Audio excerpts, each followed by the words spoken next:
تکلیف ایک ایسا تحفہ ہے جس میں رحمت پوشیدہ ہے۔ اپنے دل پر لگے زخموں کو نظر انداز مت کرو، بلکہ ان کو محسوس کرو، کیونکہ یہی تو وہ جگہ ہے جہاں سے روشنی تمہارے اندر داخل ہوتی ہے۔ اگر تمہیں زندگی کی حقیقت معلوم ہو جائے تو بے شک اور کوئی ساتھی نہ چنو گے سوائے اللہ اور اس کی محبت کے۔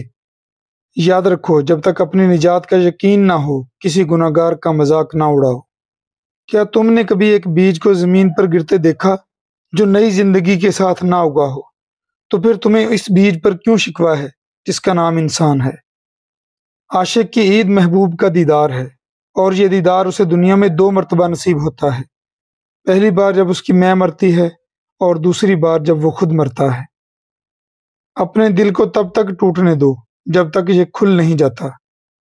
تمہاری غلطیاں بھی تمہیں سچائی تک لے جا سکتی ہیں۔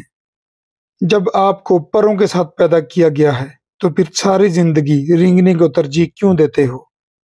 جدائی کا ایک لمحہ بھی عاشق کے نزدیک 1 سال کے برابر ہے۔ کچھ بڑا کرنے کے لیے آپ کو کبھی کبھار بہت بڑے رسک لینے پڑتے ہیں۔ جہاں چھوٹوں کی زبانیں بڑی ہو جائیں وہاں بڑوں کے رتبے ختم ہو جاتے ہیں۔ وقت کو پیدا کرنے والے کو وقت دے کر دیکھو، وہ تمہارا وقت بدل دے گا۔ اپنے غموں اور پریشانیوں کو سینے میں دفن کر دو۔ اگر انہیں چہرے پر سجاؤ گے تو کمزور ہو جاؤ گے۔ انسان دونوں معاملات میں بے بس ہے، دکھ سے بھاگ نہیں سکتا اور خوشی کو خرید نہیں سکتا۔ سب کو سب کا پتہ ہوتا ہے، لیکن اپنا کسی کو پتہ نہیں ہوتا۔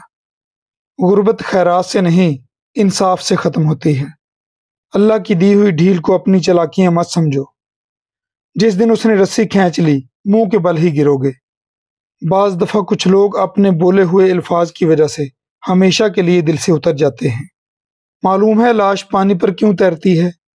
کیونکہ ڈوبنے کے لیے زندگی چاہیے۔ جب لالچ کے بازار عام ہو جائیں تو رشتوں کے شہر ویران ہو جاتے ہیں، چاہے رشتے خون کے ہوں یا دوستی کے۔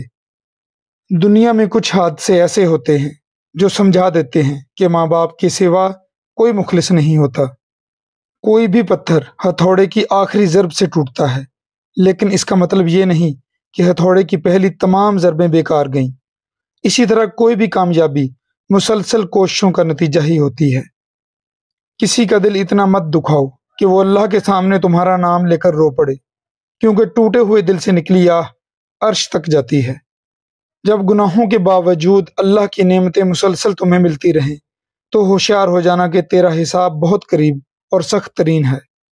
ان لوگوں کو کھونے سے ڈرو جن کے نزدیک دوستی کے رشتے خون کے رشتوں سے زیادہ عزیز ہیں۔ جو شخص عقل رکھتا ہے وہ اکثر خاموش رہتا ہے۔ اللہ تعالیٰ جب کسی بندے سے ناراض ہوتا ہے تو اسے پاکیزہ لوگوں کی عیب جوئی میں مصروف کر دیتا ہے۔ اللہ تعالیٰ کی طرف سے مصائب تنبیہ کے لیے آتے ہیں، یہ عین رحمت ہوتے ہیں تاکہ تجھے غفلت سے بیداری حاصل ہو۔